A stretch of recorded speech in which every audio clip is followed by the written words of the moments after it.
Please note that the following video includes graphic descriptions of the kidnap, mutilation, and murder of a child, and I strongly advise viewer discretion.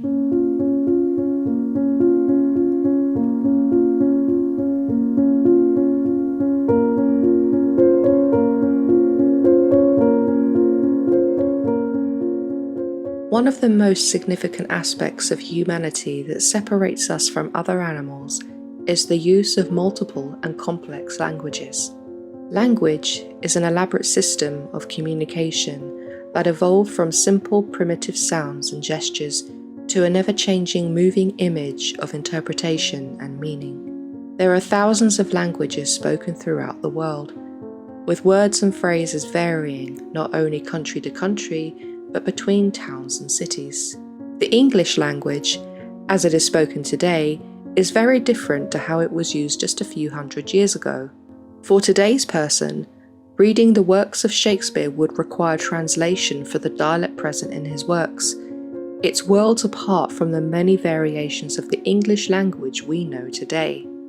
One thing that quite a few of the thousands of languages spoken today have in common is the use of euphemisms, similes, metaphors, connotations, and slang. In the UK, the concept and use of slang has been an integral part of our normal everyday discourse for the last 2 to 3 centuries. At first, in the 1700s, slang was deemed to be commonplace with those of a lower class, the uneducated and underprivileged. The upper classes, aristocracy, and social climbers considered slang to be vulgar, and it is examples like this that show language to be both a way to divide as well as unite. Cockney rhyming slang, as one example, was used as a code for criminals in the London Docklands to conceal their shady business from the authorities. Soon, familiar words such as loaf for head and barnet for hair became regular vernacular. Slang and euphemisms are now the norm in everyday conversation. Some slang expressions have origins that have been lost in the ages, overshadowed by the evolved meaning rather than what gave rise to the saying or word. One such expression in British slang is Sweet Fanny Adams or Sweet FA.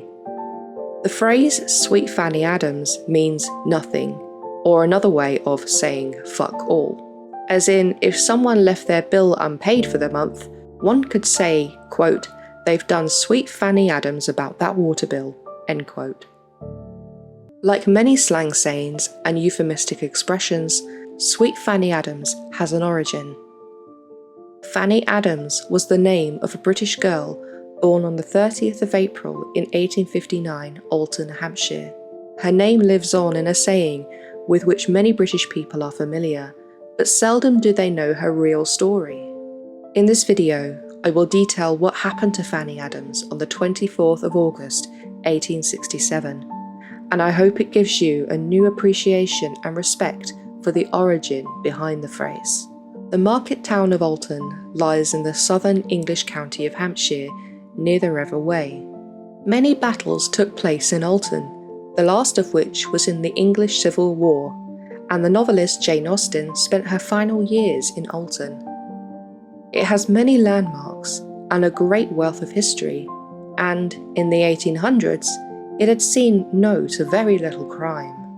In Townhouse Lane in Alton, George and Harriet Adams live with their 6 children.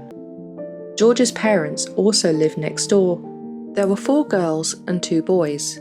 Ellen was the oldest sister, with George and Walter being next. Fanny was the 4th sibling, with her little sisters Lizzie and Lily after her. Fanny's best friend, Minnie Warner, lived 2 doors down, and the pair were inseparable. The town was flanked with many fields of hops and farmland, the river and the meadows. Perfect places for young children to play and explore. In 1867, Fanny Adams was 8 years old, but was rather tall for her age and very intelligent, so she often looked and appeared older than her years. She was a happy child, very chatty, and just a normal 8-year-old enjoying her childhood. Saturday, the 24th of August, 1867. Fanny, her best friend Minnie, and Fanny's 5-year-old sister Lizzie were playing in and around their parents' gardens that hot and sunny day, before asking Harriet Adams if they could go into Flood Meadows to play further, which lies just next to Townhouse Lane, with a hop field next to that. George Adams was playing cricket, so was not home to see the children leave. Harriet said they could go, seemingly happy for the children to go for a bit as she was very busy with housework. The 3 girls skipped merrily off to play for the afternoon and, given that they had played there for years with no crimes taking place in that area, it didn't occur once to Harriet that the girls would ever be in any danger. Little did Harriet know that this would be the last time she would see her 8-year-old daughter, Fanny Adams.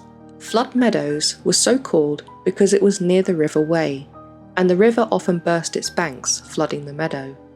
It was marshy, green and lush, but in the summer heat it was much drier, with the river gently rippling along its course.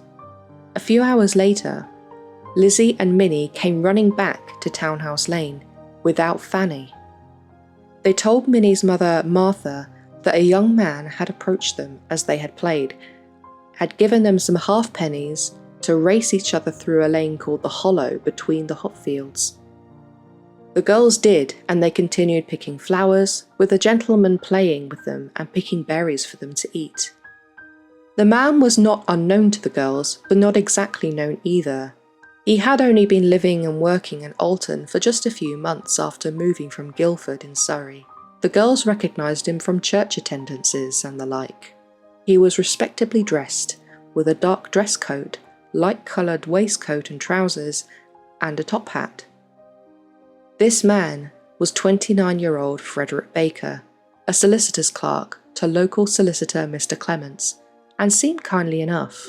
After a little while running, playing, berry picking and laughing, the girls decided to go home. It was at this point that the man asked Fanny to accompany him to another village, and Fanny said no.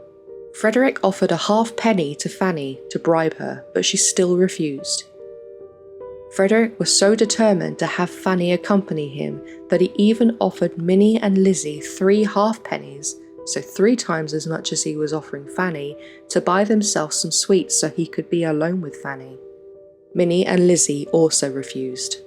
In frustration that the girls were not as easy to manipulate as he thought, he decided he would take Fanny by force. Frederick Baker picked up Fanny Adams and made off with her quickly and disappeared with her into the hop fields.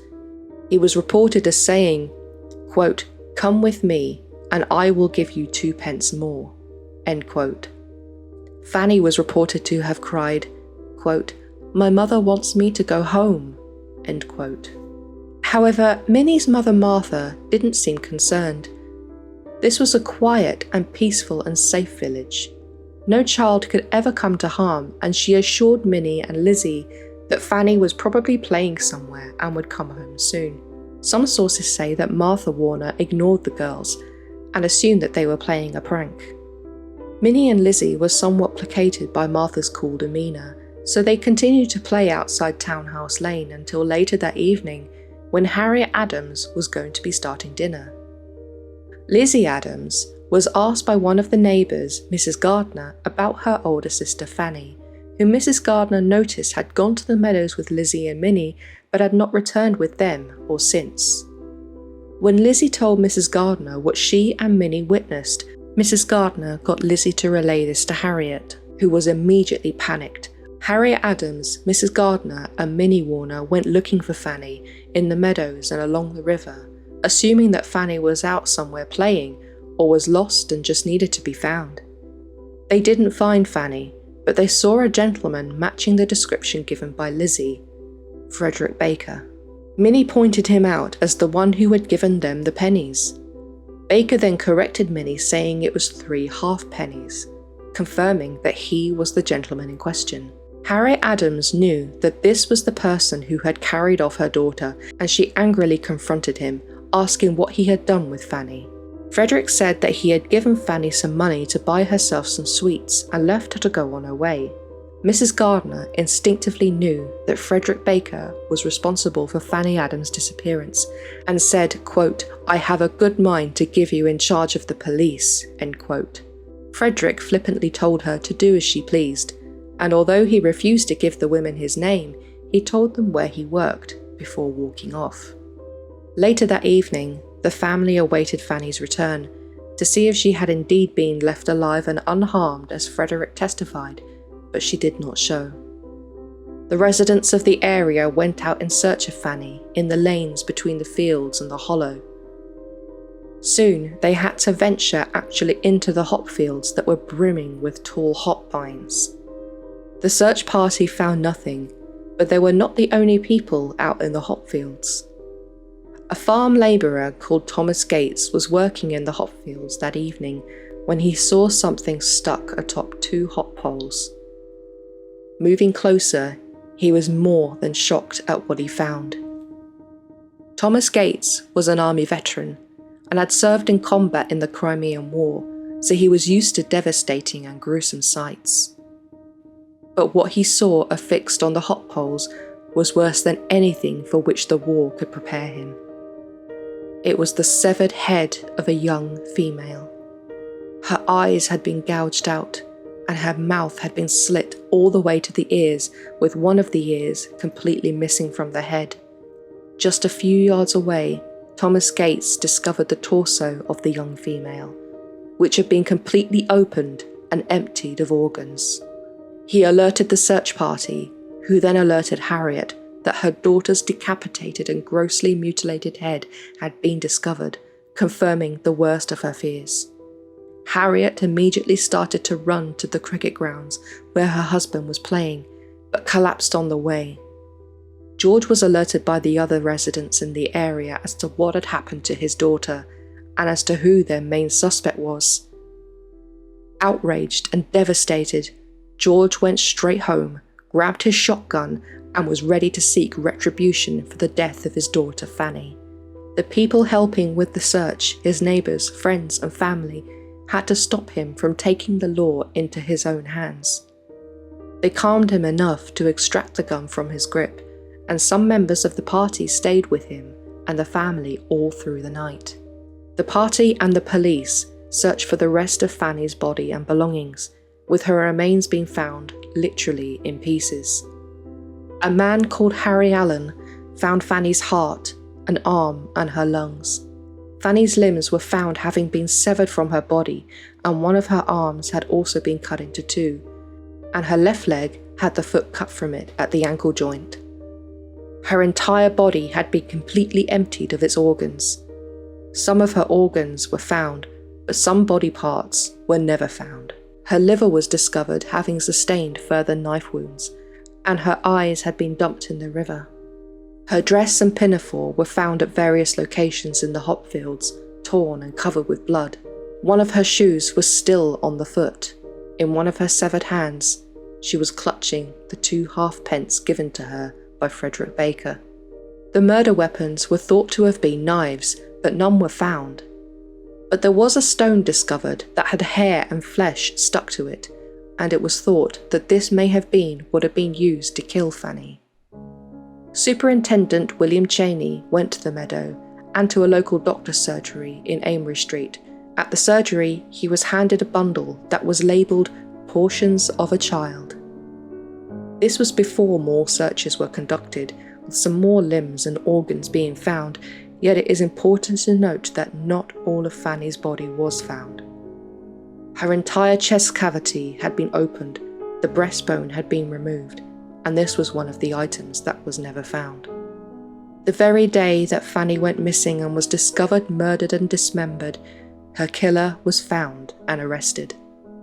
Frederick Baker was identified as the person that was initially a suspect, and Superintendent Cheney discovered Baker at the solicitor's office at 9 p.m. that night, which was an hour after his shift had actually ended. Baker was directly accused, but said he was innocent.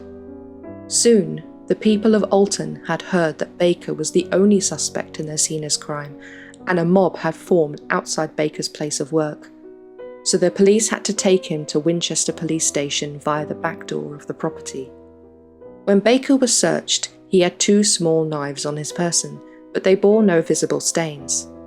The knives were sent to Guy's Hospital in London for the most innovative tests available at the time, which could detect specks of blood not visible to the eye, and whether the blood was human or animal.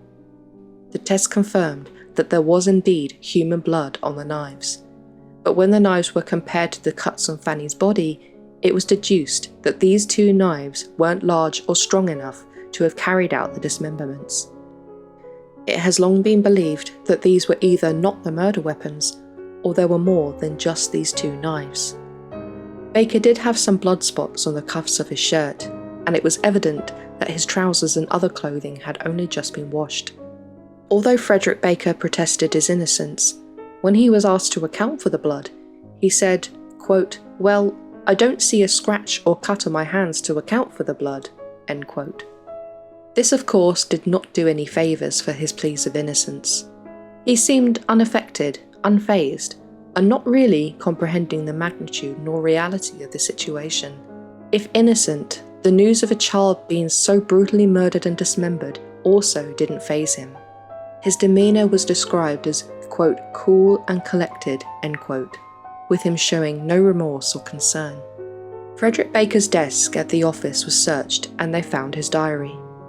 Baker had made an entry for that day, which was very short, but what it said was very damning. It said, quote, "Killed a young girl. It was fine and hot," end quote. 3 days after Fanny Adams' murder, an inquest was held by the Deputy County Coroner Robert Harfield at the Duke's Head Inn in Alton.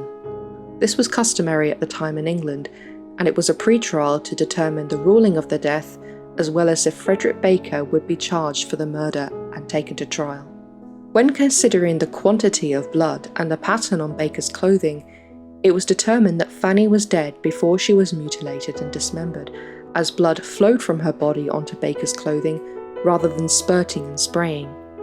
Yet she was dismembered immediately after dying, and in a haphazard and brutal manner, with the incisions not being precise, and the separation being described as her body being, quote, "hacked and torn," end quote, as well as cut. The witnesses to the happenings of that day, including Mrs. Gardner, Harriet Adams, Lizzie Adams, Martha Warner, and Minnie Warner. Minnie couldn't identify Frederick Baker in the room, but she described him accurately. When Harriet testified, she relayed how Minnie was able to identify Frederick Baker upon seeing him. This is where they saw him in Flood Meadows, and Minnie said that he was the one who had given them the 2 halfpennies, but that Baker had corrected her, saying it was 3 halfpennies. Harriet attested to Frederick Baker's refusal to give his name, but did say where he worked.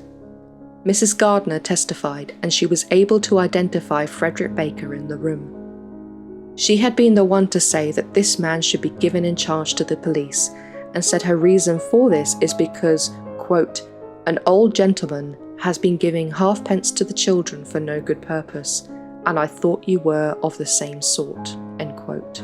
Another witness, Eliza White, said that she had been near the meadows cutting wheat, and had seen a man at a distance that matched the girl's description of Baker with 3 girls, who were picking flowers and berries. She said that he was smoking, but she couldn't tell if it was a cigar or a pipe. She later said as she was returning home, she heard a child cry, but it was as if at play, and not a scream that one would associate with pain, so she didn't report nor investigate it. At this inquest, Fanny Adams' death was ruled as murder, and Frederick Baker was found responsible for the death and charged. This meant that the case was now to go to trial. The trial took place on the 5th of December 1867, and Frederick Baker did not sway from his calm and collected disposition, not seeming to be affected by the graphic and gruesome details relayed in the trial. The defence tried to use the fact that the 2 knives found on Baker's person could not have been their murder weapons, so there was no actual evidence linking him to the crime. They also tried to say that the diary entry may have been meant to say "killed" with a comma or "a young girl killed." One strategy by Frederick Baker and his defence team was to plead insanity, which was partly accounted for by there being a history of mental illness evident in Baker's family. However, this was rejected by the court. Frederick Baker was described as having been severely cross-examined, and many contradictions and inconsistencies in his story were apparent. Experts confirmed their analysis of the remains and that Fanny Adams' head bore signs of blunt force trauma, showing that she'd been hit at the back of the head, and this is what likely had killed her, although there was no definitive confirmation. They also said that the, quote, private parts were missing, they have not been found, end quote. There was no evidence of rape, but in the absence of the body parts needed to find this, it cannot be ruled out. Another witness came forward during the trial, a local boy called Alfred Vince, who said he saw Frederick Baker on the day in question at about 2 p.m. washing his hands and two small objects. The boy could identify one as a knife, but not the second. He was washing them in the river, not far from where Fanny Adams was last playing with Minnie and Lizzie. The boy described Frederick Baker as being, quote, covered in blood, end quote. This suggests that he washed his clothing as best he could, but it didn't get rid of all of the blood. Frederick Baker's colleagues at Clement Solicitors and the staff at the Swan Inn opposite testified to his frequent absences that day, and that he had been drinking. After Fanny Adams had been discovered in the hop fields, he went to the Swan Inn and was openly accused by several people, saying that he had, quote, murdered a child, to which he protested his innocence.